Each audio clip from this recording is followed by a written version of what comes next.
follows a multi-stage relay course using only designated body contact points, aiming for perfect execution with the lowest number of drops and violations.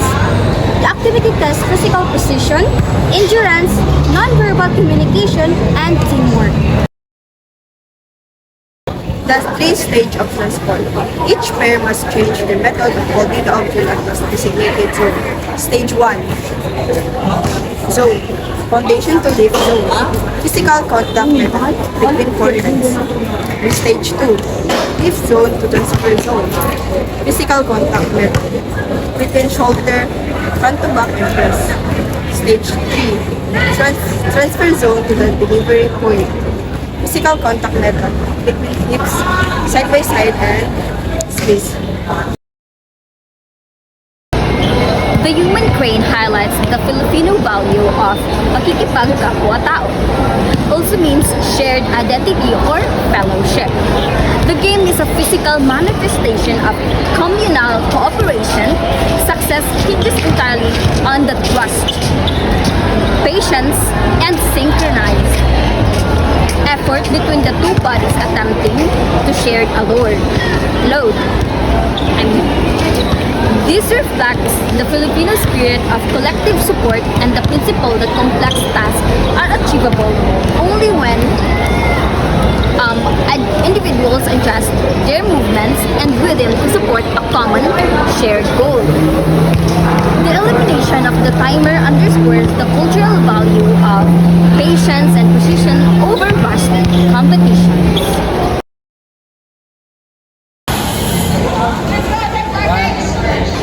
We are the group 1, Danica and friends.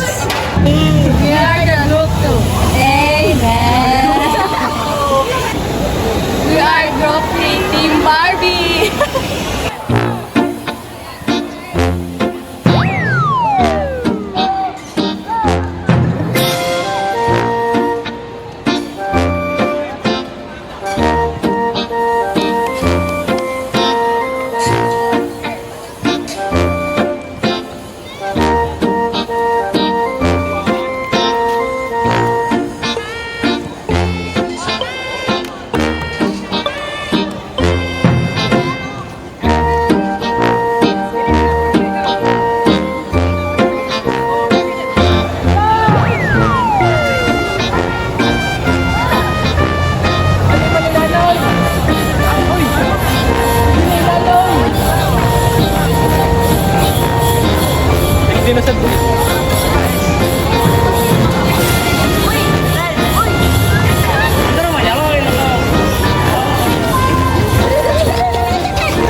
Magaling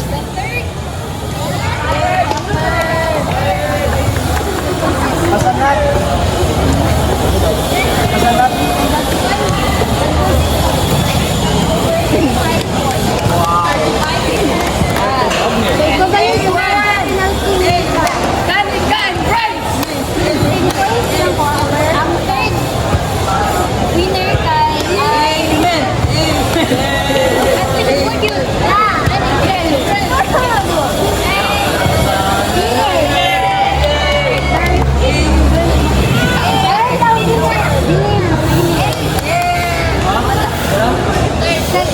Second, nag-consist of 25/35 na ay duha ka penalty goes to Yes, Danica and Friends!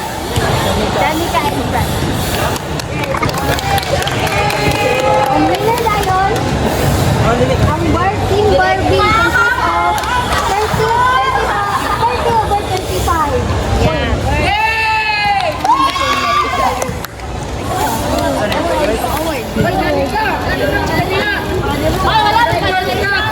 One violation of Kami dagan no.